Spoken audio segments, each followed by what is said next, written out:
¿Qué tal, amigos? Buenas noches, bienvenidos a esta edición de En Portada. ¿Cómo estás? ¿Qué tal? ¿Cómo estás, Mario? Muy buenas noches. Vamos a presentar a uno de nuestros dos invitados. Los viernes siempre hay un poquito más de tráfico y además tenemos obviamente movilizaciones en la Plaza de San Martín que hace que a veces nuestros invitados pueden llegar a tiempo. Le damos la bienvenida a Nicolás Lynch, como saben, él fue ministro de Educación. ¿Qué tal? ¿Cómo está? Buenas noches, muchas gracias. Y estamos a la espera del ex premier Luis Solari. Así es.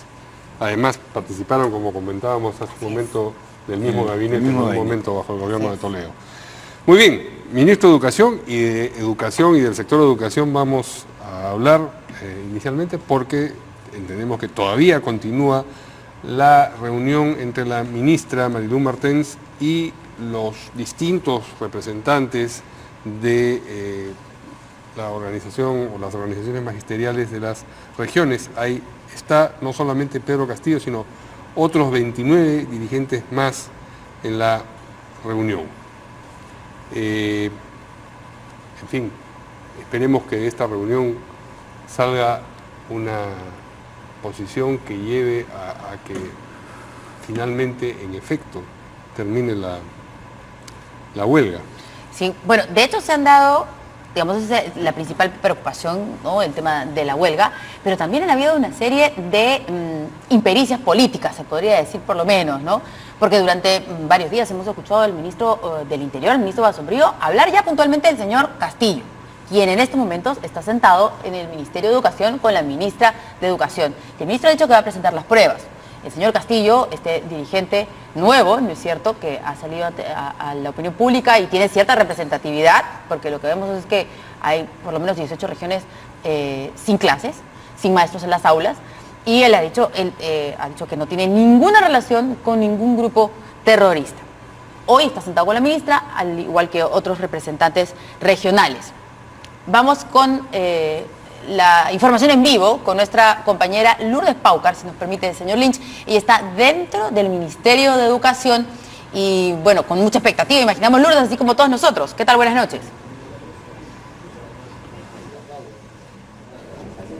Buenas noches, Verónica, buenas noches, Mario. Efectivamente, continuamos aquí a la espera de conocer los pormenores de esta reunión que acaba de empezar, según nos ha dicho, entre los representantes de los docentes en huelga y la alta dirección del Ministerio de Educación, vale decir la ministra y los viceministros. Queríamos mostrarte un poco dónde está la prensa en estos momentos. Se nos ha dicho que en unos minutos vamos a poder pasar, o en cualquier momento vamos a poder ingresar a la sala de reuniones para poder ver cómo se viene desarrollando este diálogo.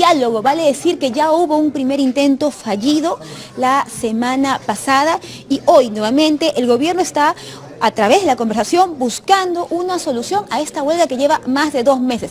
Por esta salida se nos ha dicho que vamos a ir en cualquier momento hasta los ambientes donde se viene desarrollando esta cita. Puedes observar, hay más gente de prensa a la espera y es que todos queremos saber no solo cuál será el resultado de esta solución, que vendrá a ser pues una nueva oportunidad para alcanzar finalmente el reinicio de las clases, sino además quienes están participando. Recordemos que en el Congreso la ministra de Educación pidió el apoyo legislativo para saber quiénes son los representantes oficiales, debido a que los profesores están divididos en sectores o en todo caso de acuerdo a su lugar de origen, en regiones. A esto también se suma el hecho de este pequeño enfrentamiento o de este enfrentamiento de palabras que ha habido entre el Ejecutivo y los profesores por el término de terroristas. Recordemos que se ha señalado, o en todo caso los profesores han negado constantemente ser subversivos, mientras que el gobierno ha dicho en reiterados o ha calificado a varios de ellos con este término. Nosotros vamos a continuar aquí entonces a la espera de conocer los detalles de esta cita y saber finalmente quiénes son los representantes, los profesores que están participando en la misma. Así se nos ha dicho que Pedro Castillo está considerado dentro de este encuentro y que llegó hace poco más de 2 horas aquí al Ministerio de Educación. ¿Quién empieza, nos dices tú, la reunión?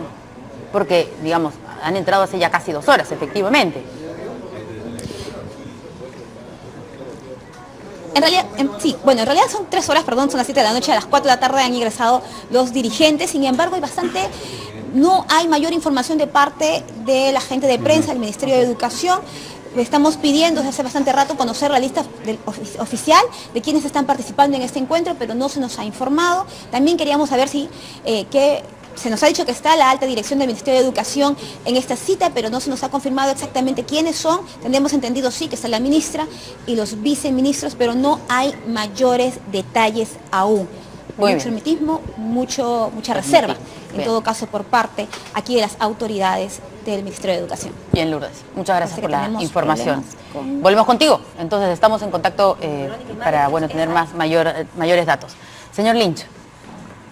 Bueno, creo que es una reunión que todos debemos felicitarnos que ocurra, ¿no? Porque ya se caía de madura. Sin embargo, debió ocurrir hace más de un mes. La huelga está anunciada por lo menos desde mediados de junio y sucede desde el 13 de julio. Y yo creo que esta terquedad en no reunirse con los que dirigen la huelga ha conducido a un deterioro no solo de la situación de la educación, sino de la situación política en general. O sea, el costo ya se ha demostrado muy alto, más allá de las evidentes contradicciones entre distintos ministros sobre quién negocian, con quién no, cuándo, etc. Yo espero que se pueda negociar bien de ambas partes y que se pueda llegar lo más pronto posible a una solución. Que nos lleve no solo a solucionar la plataforma inmediata de los profesores, sino a repensar la política educativa en el país, porque varias veces lo he repetido, creo que esta huelga en su dimensión y por los temas que pone sobre la mesa, cuestiona lo que nos han querido vender como una reforma educativa. Para mí, inexistente.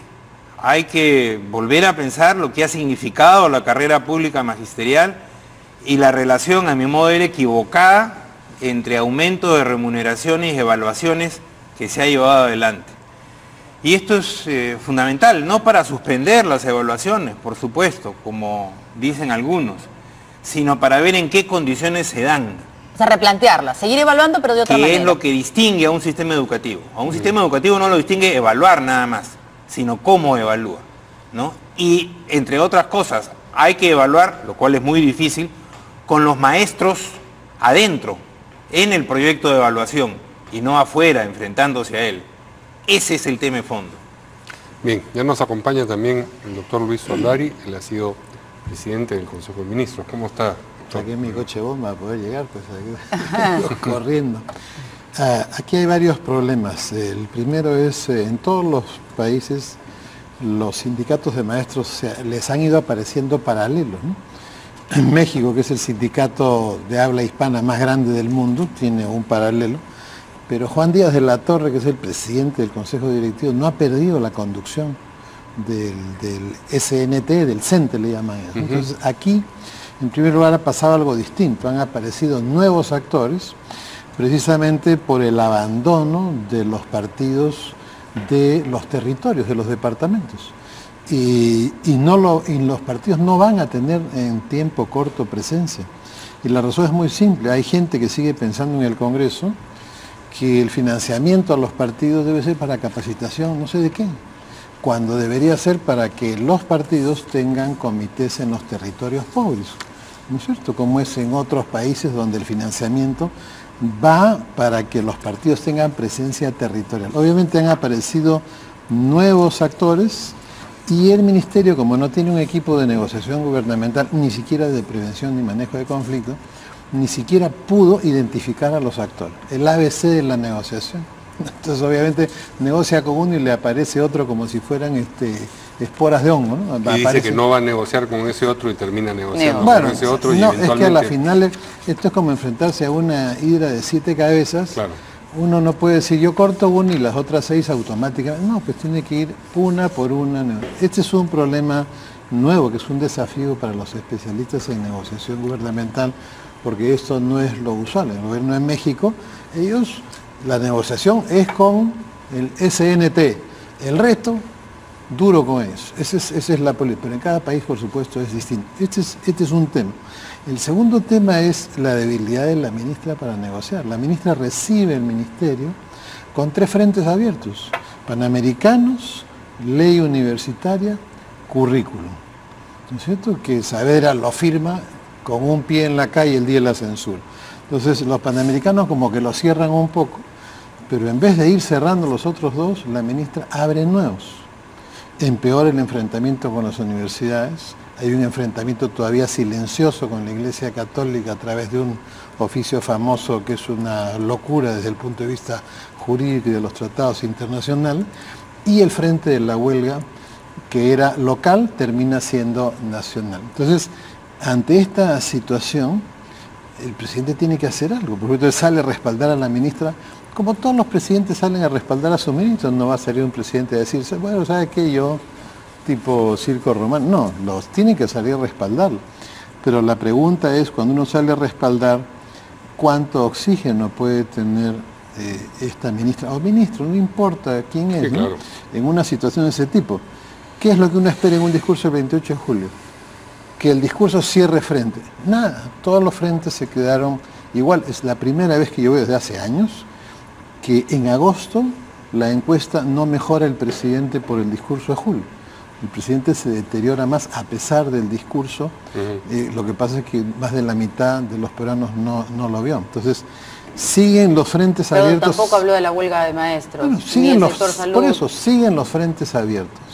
Solamente en el sector, para no meternos en otros. Siguen los frentes abiertos y la ministra no ha tenido capacidad de cerrar los que habían, sino que se le han abierto nuevos y que no los ha podido manejar. A menos pues que estemos en un sainete, ¿no?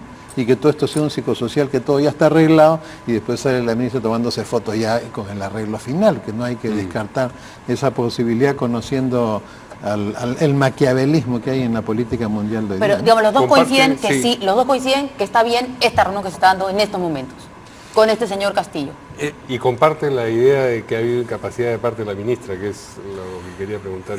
Bueno, yo creo que se confunde en el sector de educación, pero en el conjunto del gabinete, el manejo tecnocrático con el manejo político del Estado. Es un error de principio de Kuczynski, y quizás si en el sector de educación esto se ve con más claridad, porque es un sector donde los intereses son claros y donde el conflicto siempre ha sido intenso. Yo he dicho en otra oportunidad que se confunde al Ministerio de Educación con una consultoría, y es en realidad un tablero de ajedrez, donde hay diferentes grupos con intereses que están jugándose todos los días, ¿no? Entonces, es verdaderamente sorprendente, ¿no?, que no se haya dado cuenta que se conforma un Comité Nacional de Lucha hace 2 meses. O sea, ¿en qué país vivían? Es la pregunta, ¿no? Ese ha sido un hecho público y notorio, de que la dirigencia tradicional del gremio magisterial no tenía la fuerza que había tenido en otro momento, ¿no? En fin, este es otro elemento clave en la realidad. Y por último, que había un nuevo liderazgo. Ciertamente un nuevo liderazgo sorprende, y la información acabada sobre él no creo que la tenga nadie todavía. Sin embargo, han debido pues tomar nota y negociar con ese nuevo liderazgo de saque para solucionar el problema. Primero negocian con los gobiernos regionales. Los gobiernos regionales estaban en huelga. Luego negocian con un pequeño sector de este comité de lucha, el sector del Cusco y 2 bases más de Lima, bastante radicales por lo que opinan todos. Ellos no querían negociar con radicales, pero se van a negociar con ellos. Supongo que en una táctica de división del conjunto. Y finalmente han terminado negociando con quien debieron empezar a negociar, ¿no? El que el señor sea más o menos radical, bueno, eso que lo determinen las autoridades policiales y judiciales, ¿no? Pero el conflicto hay que solucionarlo. Es elemental identificar al otro, al interlocutor.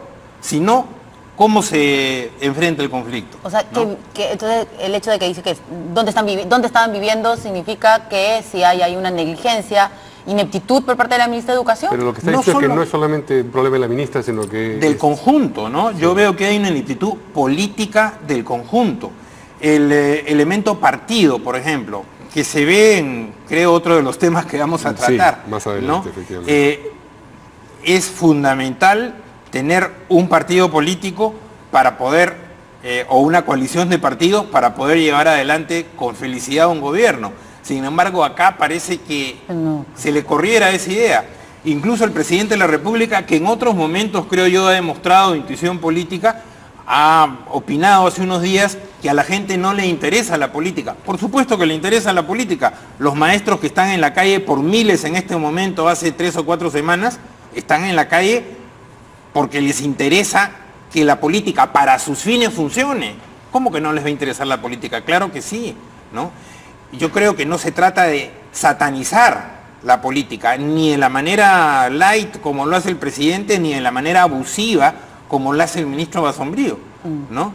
Que además acusa a la gente y no presenta pruebas, como si el señor Castillo, de quien yo particularmente no tengo mayor información, pero que supongo que tiene un DNI, es un ciudadano peruano y por lo tanto tiene derecho a la actividad sindical.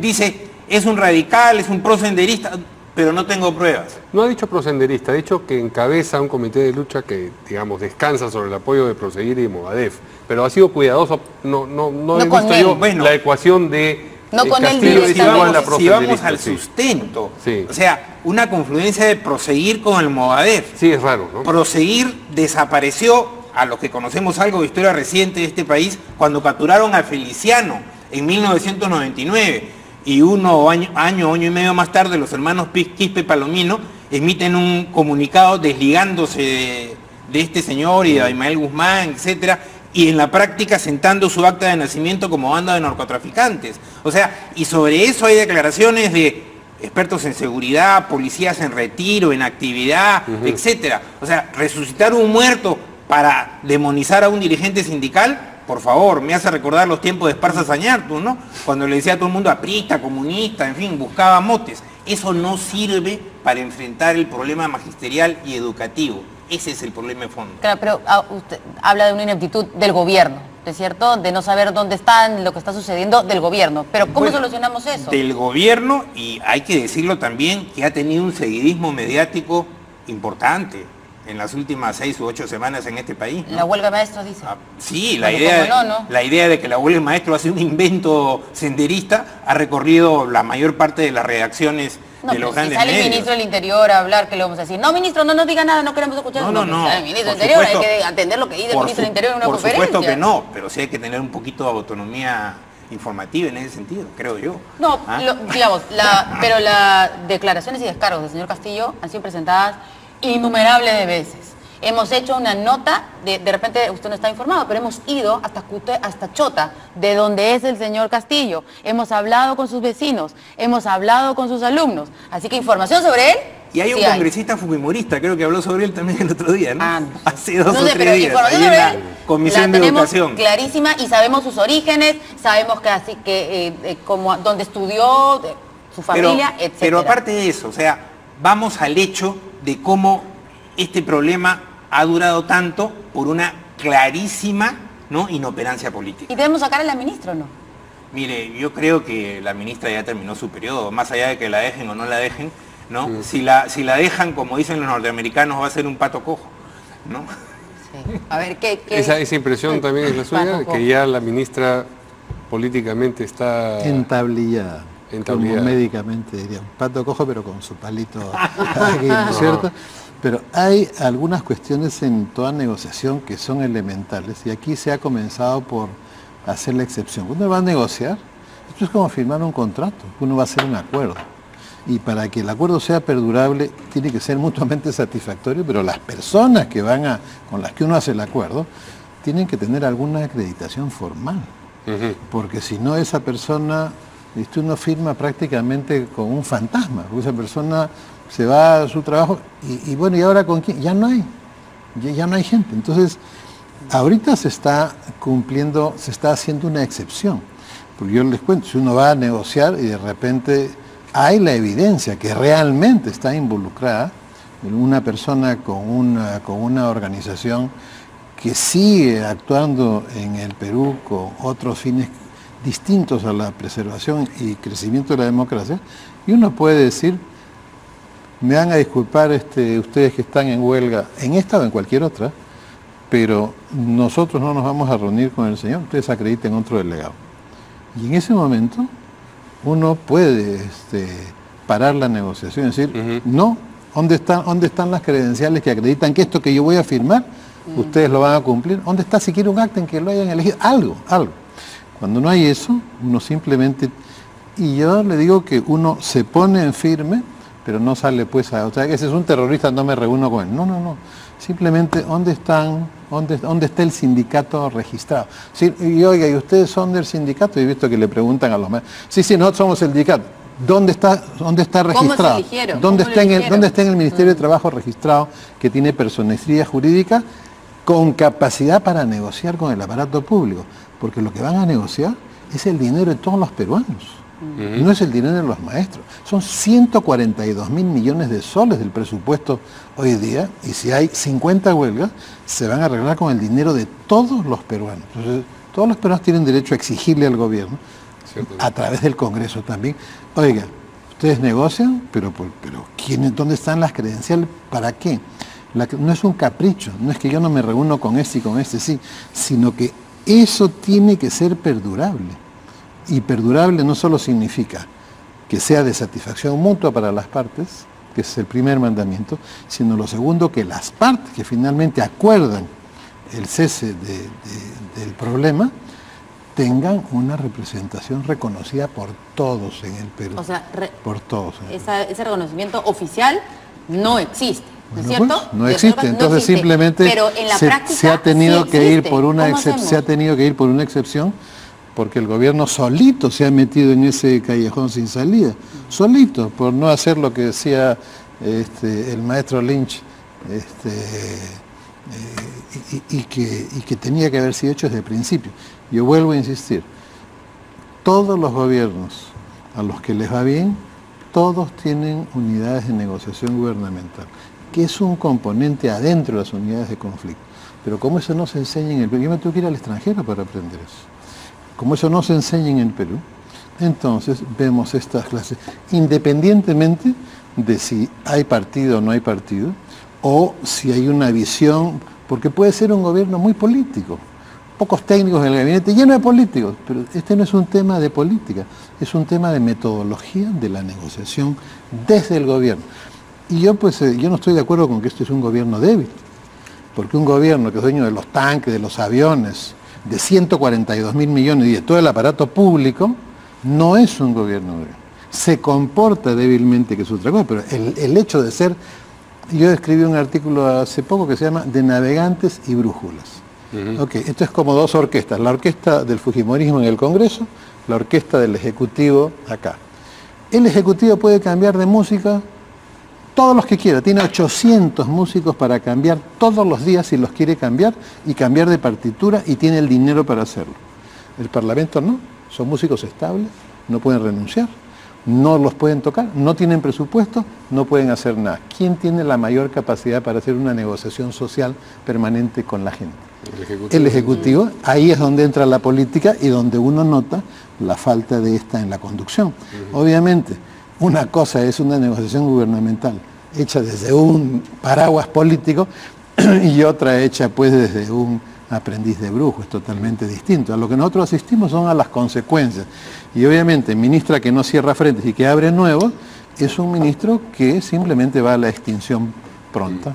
Ahora, el ministro Basombrío, que ha sido aludido varias veces acá, ha dicho que va a presentar pruebas de, digamos, esta vinculación que él establece entre el ciudadano Castillo y organizaciones afines a Sendero Luminoso en última instancia. Un poco tarde, ¿no? Vamos a ver, vamos a escuchar lo que dijo y luego vamos a ver qué cosa, si en efecto ocurre lo que él anuncia, qué impacto puede tener sobre lo que eventualmente se acuerde hoy día. Vamos a escuchar al ministro Basombrío. Yo no voy a entrar en discusión con ninguna persona, uno. Dos, yo voy a presentar un informe detallado al Congreso el día lunes de los hallazgos que nosotros a través de los organismos de inteligencia tenemos. No voy a entrar, lamentablemente les pido mil disculpas, yo no voy a entrar a discutir con el señor Pérez, el señor Gómez, ni nada. Simplemente yo lo que voy a hacer es presentar las informaciones que yo dispongo y he pedido que la sesión sea pública para que la ciudadanía juzgue si nosotros estamos equivocados o no.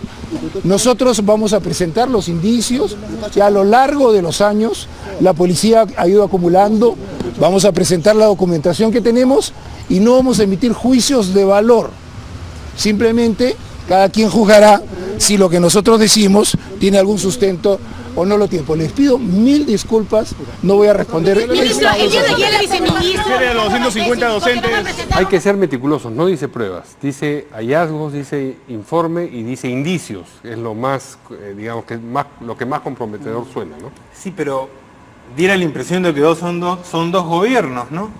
Uno declarando a través del señor Basombrío, que dice estos tienen vínculos con el crimen, ¿no? El terrorismo es una de las formas más importantes de crimen organizado, se supone, en este país, y por otro, la ministra de Educación, con parlamentarios incluso, negociando con estos que estarían vinculados al crimen organizado. ¿Cómo es esto? Por eso decía yo, si se demuestra aquello que menciona Basombrío, ¿qué pasa el lunes con cualquier acuerdo? Bueno, la hipótesis de un gobierno que empieza a criminalizar a los que protestan es que se está preparando a liquidar la huelga, ¿no? A terminar a la mala con la huelga. Si no, ¿para qué los criminaliza? Porque criminalizar a alguien, sea verdad o mentira, si se hace desde el poder, con todos los recursos que Lucho Solari señala tiene el poder, caramba, está deslegitimando esa protesta, ¿no? Y por lo tanto se está preparando o a no conceder nada y meterles palo, ¿no? Esa es una táctica, en mi concepto, arriesgada, porque le puede reventar en la cara al gobierno. Totalmente. Un poquito más adelante nomás. Entonces, están negociando, ¿no? Y van a terminar con la movilización y van a regresar los niños, jóvenes y maestros a las aulas, o se están preparando para reprimir el movimiento, endurecerse y no hacer caso a los reclamos de los maestros. Cuidado, ¿no? Y lo más peligroso de todo es que hay esta escopeta de 2 cañones. Eso es lo más peligroso de todo. Y allí digo, puede tener muchos recursos el gobierno, pero con esta escopeta de 2 cañones sí creo se debilita, ¿no? Y tan serio como los 2 cañones es que da un paso y no sabe cuál va a ser el siguiente. Claro, pero se debilita. Eso es un problema gravísimo. Y al debilitarse, está debilitando digamos, al régimen democrático en su conjunto, no solo al gobierno del señor Kuczynski, porque esta no es la mejor situación económica de los últimos 15 años, esta no es la mejor situación social de los últimos 15 años, o sea, hay variables internacionales que, bueno, no favorecen al país como sí lo hicieron en la década pasada, etcétera, etcétera, etcétera. O sea, aquí deberíamos exigir un manejo político, creo yo, bastante más fino del que está habiendo, ¿no? ¿Qué hizo el ex premier al ver al ministro del Interior por acá y a la ministra de Educación? Disculpa un momentito, pero si ustedes ven la noticia que tenemos ahí debajo, dice: ministra Martens sostendrá reunión con dirigentes regionales. Esto quiere decir que aparentemente la reunión, esto no es un error, todavía no ha empezado. Parece, está un poco atrasado el canal, ¿no? No, parece, atrasado está el gobierno. Según la información que nos llega por producción, que sigue habiendo problemas entre los dirigentes por quienes se sientan y quienes no se están sientan. en la antesala, algo así. ¿Podría alguien del Ministerio de Educación, por favor, informar a la prensa? Porque lo último que hemos visto es ingresar a estas personas al Ministerio de Educación. Pero eso ha sido a las 4 de la tarde y son las 7:30 de la noche.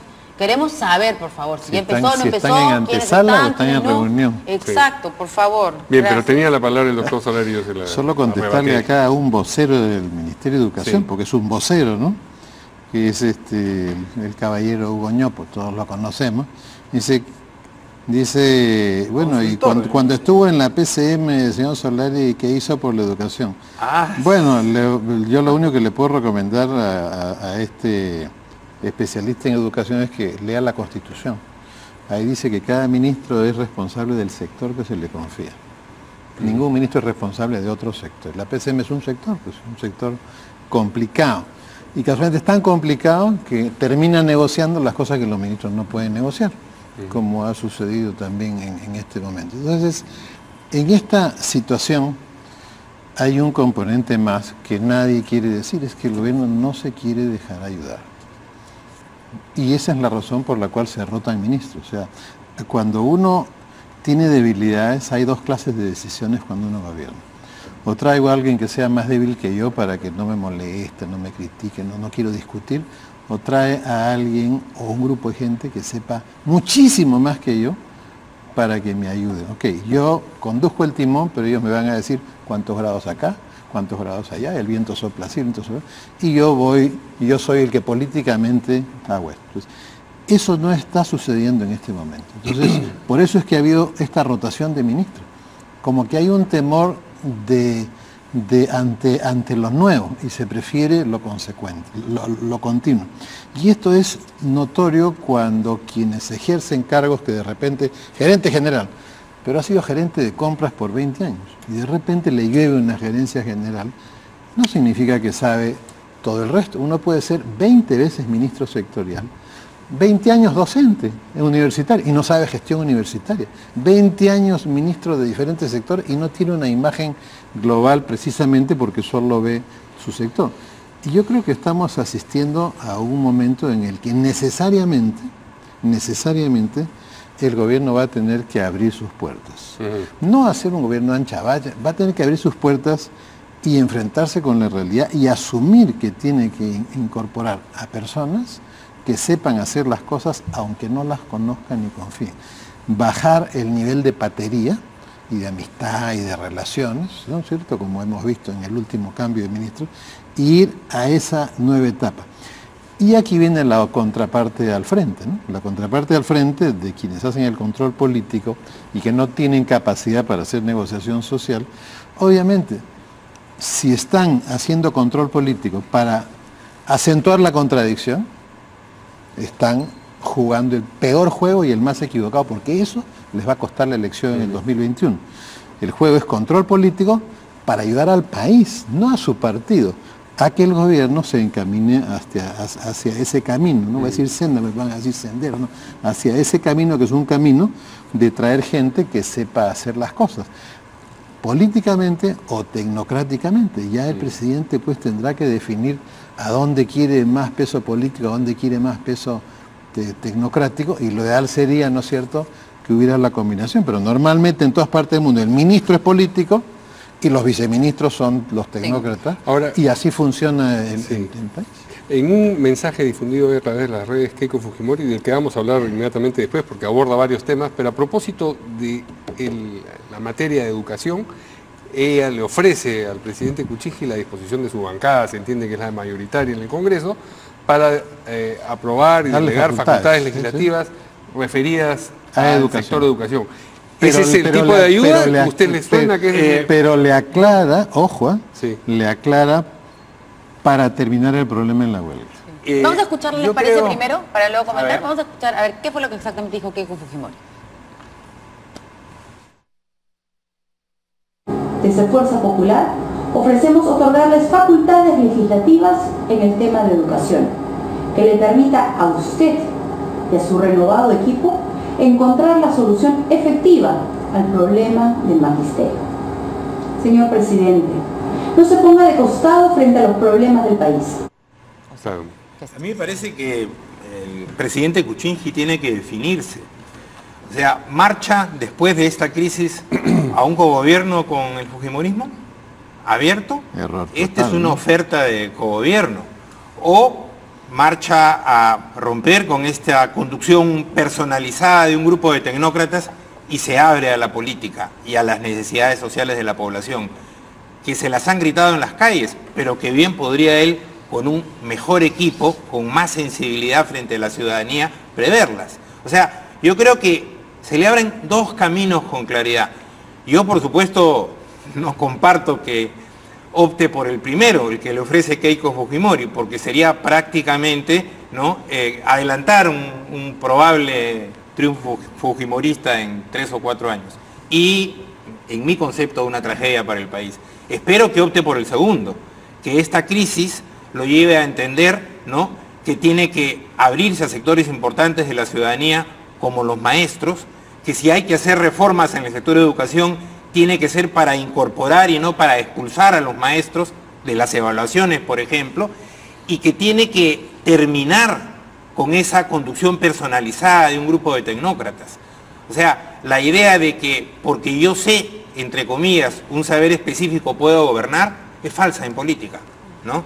Lo sabe el doctor Solari, creo también como yo.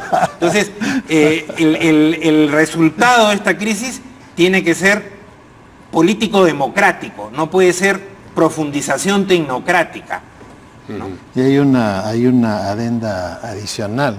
Y en esa parte, eso es lo bueno de la política, uno puede mirarla en diferentes formas. Y yo, por ejemplo, creo que este video de Keiko Fujimori es un error político, porque ya en antes el Congreso y quienes la representan a ella, aparte de que la mayoría son fruto de la pesca de arrastre, ¿no? Que hoy día un partido es como una bolichera que va por los departamentos pescando candidatos que no están en el partido, y termina uno con 60 y tantos congresistas que no tienen ninguna identidad con la organización que los cobija.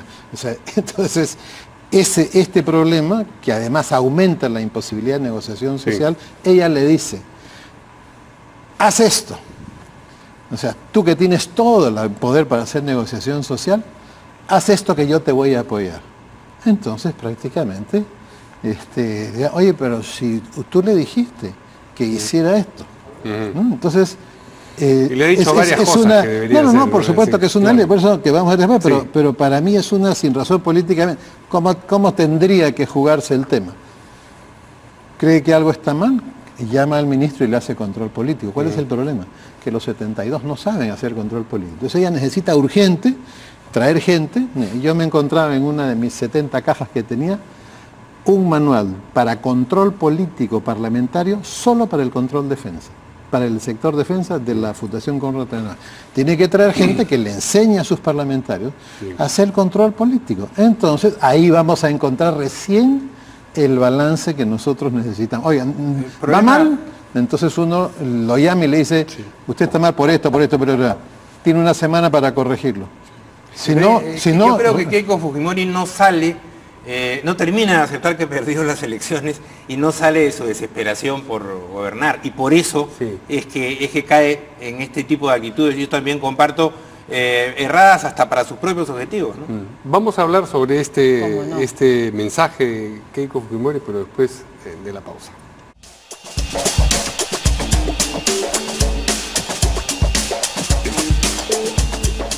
Bueno, Keiko Fujimori reapareció en las redes sociales y le sugirió al presidente un cambio de ruta.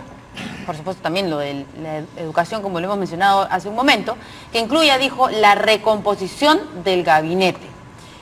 Además, aseveró que el gobierno ha perdido capacidad y el norte para poder emprender las reformas que el Perú necesita. Vamos a escuchar parte de lo que dijo Keiko Fujimori. Señor presidente, el Perú está enfrentando una crisis, la desaceleración económica, los casos de corrupción, la inseguridad ciudadana, el descontento social por las promesas incumplidas de campaña, sumados a la impericia y a la falta de decisión política, hace necesario que tome usted medidas drásticas. Y por ello, me permito sugerirle un cambio de rumbo que incluya también la necesaria recomposición del gabinete. Se necesitan ministros de acción. En el mes de julio, todos esperábamos que en el mensaje anual a la Nación, el presidente de la República anuncie cambios en su gabinete, que anuncie un nuevo rumbo para el país. Pero esto no sucedió. Este mensaje hizo evidente que el gobierno ha perdido el norte y la capacidad de emprender las reformas que el Perú espera. El gabinete Zavala no está respondiendo a las expectativas de la población. Veamos los principales problemas. Señor presidente, no se ponga de costado frente a los problemas del país. Escuche directamente las demandas de la población. Las soluciones reales no están en las oficinas. Le toca gobernar, tomar decisiones, dirigir. Tiene 4 años por delante. El Perú no puede seguir así. Anímese a hacer los cambios que los peruanos estamos esperando. Estoy segura que darán buenos resultados. Bueno, a ver. Muy bien. Antes de la pausa decía Nicolás Lynch que tenía la impresión de que esta es una manifestación más del mal sabor que le quedó después de la derrota electoral a Keiko Fujimori. Sí, yo creo que Keiko no se convence de que perdió las elecciones. No se la puede creer, digamos. No se la puede creer, ¿no? Y bueno, desafortunadamente la no digestión de esa emoción termina siendo una pésima consejera para hacer política, ¿no? Es un error, a su manera de ver también. Claro, porque le está diciendo al país, quiero ser presidenta, quiero gobernar, quiero que el palacio sea naranja, digamos, 4 años antes. Quiero decir qué ministros quedan y qué ministros salen. Así es, o sea, yo creo que no le compete, ese no es el rol de un opositor, o peor todavía de un jefe de oposición, ¿no? ¿Sino cuál? El de señalar sus puntos de vista a través de su mayoría parlamentaria, ¿no? En los diversos aspectos que se discuten, ¿no? Y eventualmente señalar también un punto de vista sobre política general, pero no planteándose como reemplazo temprano. Eso no es republicano. A quien le toca gobernar, nos guste o no, es a Pedro Pablo Kuczynski, ¿no? Ahora, expresa pues esta desesperación de capturar el Poder Ejecutivo antes de que le toque, ¿no? Y eso me parece que no es bueno para la democracia, no es una actitud democrática. Nos dice de, digamos, las actitudes que ha tenido el fujimorismo históricamente, ¿no? Me parece que Kuczynski haría mal si optara por el camino del cogobierno con el fujimorismo, que se lo están ofreciendo ya en este momento. Esta es una invitación, finalmente. De alguna manera es una invitación, porque, ¿no?, varias veces ella, al igual que los parlamentarios, han dicho que nunca participarían de ningún gabinete de Pedro Pablo Kuczynski. Lo han dicho varias veces y que ellos no van a participar de ninguna manera. Entonces, más allá de lo que digan, no es lo que hacen, ¿no? Tanto esta censura reiterada de ministros por una parte, como estos ofrecimientos en un momento ciertamente crítico como ahora, hacen ver lo contrario, me parece a mí, ¿no? Y yo creo que el presidente, repito, debería tomar un camino distinto, debería tomar un camino político-democrático, ¿no?, que demostrara mayor sensibilidad frente a los reclamos sociales, ¿no? Y que, por ejemplo, en el caso del Ministerio de Educación, no siguiera vaciando el ministerio y el sector de maestros, sino pusiera en el centro de la política educativa la revalorización del magisterio. Esto que es ciertamente complicado, difícil, no se hace de la noche a la mañana, pero es indispensable. Y se pusieran al mismo tiempo sobre la mesa eso que los maestros han dicho que hay que discutir. Podemos discrepar de ellos, yo discrepo en muchos puntos, pero creo que hay que revisar la Ley de Educación del año 2003, creo que hay que revisar la segunda versión de la carrera pública del año 2012, creo que hay que revisar esa equivocada relación que estableció Saavedra entre remuneraciones y evaluaciones. Creo que es muy importante, para que el maestro sea correctamente evaluado, garantizarle un piso salarial que le permita reproducir sus condiciones de vida y al mismo tiempo prestarle una especial atención a la infraestructura educativa. Dicen que más de la mitad de los colegios no tienen agua y desagüe, que solo 1 de cada 5 colegios tiene las condiciones mínimas que señalan los estándares internacionales para hacer escuelas. O sea, estamos muy atrasados. Lo que se ha repetido estos días, el 3,8% del PBI como inversión en educación, nos coloca en el penúltimo lugar en América Latina. El año 2002 el Acuerdo Nacional dijo que debíamos pasar del 2,8 al 6 en 5 años. Han pasado 15 años y hemos subido 1 punto, ¿no? O sea, hay que hacer, ¿no?, una reflexión conjunta, multipartidaria, transversal, revisar ese aspecto y revisar prioridades. La prueba de amor es la plata, pues. Pero 10 tampoco, ¿no?, que es lo que están pidiendo. No, 10 yo creo que es inviable. Es absurdo pero eso. Plantear 10 pone el tema sobre la mesa, ¿no?, que no estaba sobre la mesa. Por lo tanto, no creo yo que es loco de parte de los maestros. Lanzarse con 10, ¿no? El número puede ser exagerado, pero el tema es de fondo y real. Ahora, no solamente ha hablado del sector de educación, que ha hablado del sector justicia, del sector salud, ha hablado del sector interior y Molinelli, que es el... Transporte, ¿no? Inclusión. Tampoco, es inclusión social. Así es. O sea, está sugiriendo en el fondo 5 cambios en el gabinete. No sé, eso no es sugiriendo. Ella utiliza el verbo, ¿no?, sugerir. Que en realidad podría ser, aquí estamos, ¿no?, como que están apuntando, digo yo, ¿o no? Claro, yo primero le sugeriría que tiene que ir a un entrenamiento muy intenso, ¿no? Uno no puede dar un mensaje de ese calibre disociando la palabra de los gestos y del tono de voz. ¿Por qué? ¿Qué es lo que vio? Como que hay una disociación, entonces, y uno no puede terminar un mensaje de ese tipo con una sonrisa.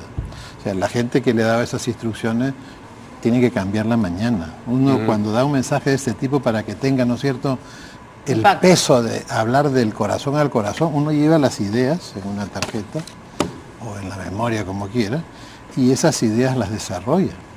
Entonces uno está hablándole realmente a la gente sí. Y no está... Eso lo puede... Es como, por ejemplo, cuando habla un vocero, ¿no es cierto? Un vocero de la Casa Blanca, el vocero...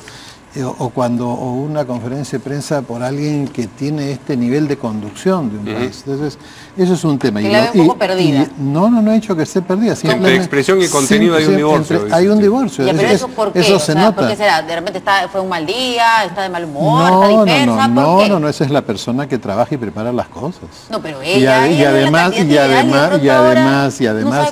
obviamente necesita entrenamiento en esa parte. Pero esa es una cuestión adjetiva. Aquí lo más importante es que tiene la capacidad para hacer el control político que necesitaría la democracia peruana por fin, ¿no es cierto?, para que no haya lo que hemos tenido en la vía republicana. Y estos congresistas no saben hacer control político ni fiscalización. Entonces, que converse pues con alguna fundación para que le provean del software y el hardware para entrenar a sus parlamentarios. O sea, tener 72 parlamentarios y no hacer control político para que tener una fiscalización sobre el gobierno, no incidentalmente, chinchero, la huelga, sino constante. O sea, que la comisión, y ahí están los congresistas especializados, mantengan una línea de trabajo y en el momento que ven que algo, porque así es en otros países, algo le hace daño al país, inmediatamente sientan al ministro para demostrarle al país que ese ministro está actuando contra el país. Entonces, ahí sí se justifica la interpelación, pero la censura mención de estos y ministros, todo. porque por parte de Keiko Fujimori... Eso es una cuestión adjetiva. Lo que pasa es, claro, puede impresionar verlo, pero eso, sin tener el elemento que dice, oye, ok, tú tienes el poder, la cuestión, tienes el aceite, las verduras, el salchipapa, pero yo, compadre, tengo la sartén y la hornilla. O sea, tú haces algo mal y yo te traigo acá y te aumento el fuego. No tiene capacidad para eso. Y peor que de todo, no tiene capacidad para convencer a la gente que tiene eso. Porque esos 72 escaños, vuelvo a decir, fueron electos con 23.8 de los votos reales, que se convirtieron por el artilugio nuestro en 56% de los escaños. Entonces, el primer trabajo que ellos tenían que haber hecho, oye, mis 24% que yo tuve de votos reales, efectivos, ok, ahora los tengo que convertir en 56% para que mi apoyo social se corresponda con los escaños que tengo. Ese trabajo que tenía que haberle hecho en el primer, no lo han hecho. Entonces, por tanto, el peso de lo que ella dice es un peso incidental, ¿no? Hablando de disociación entre apoyo social y política, para ir terminando, por favor. Estos miles de maestros que hemos visto en la calle en las últimas semanas demuestran que una parte por lo menos de la sociedad relativamente organizada marcha por un lado y las élites políticas por otro. Ha habido, si se quiere, poca convergencia, poca comunicación. Quizás Carlos Basombrío sea uno de los extremos de esa incomunicación entre la calle que grita en un sentido y la élite política que la deslegitima en otro, ¿no? Hay que reflexionar sobre eso. O sea, y que hayan habido esa cantidad de maestros, esa cantidad de tiempo en Lima, sorprendente. Hacía muchos años que no sucedía. Pero marchando de tres en fondo, cuidado, en una avenida ancha de tres en fondo. Bueno, y en las cuadras, pues, tenemos que hacer orden. Una pausa y vamos a regresar sobre problemas en la élite política, precisamente lo que ocurre dentro del oficialismo, Partido Peruano por el Cambio, y los congresistas que lo representan o representan al oficialismo, como decía. La tormenta perfecta. Sí.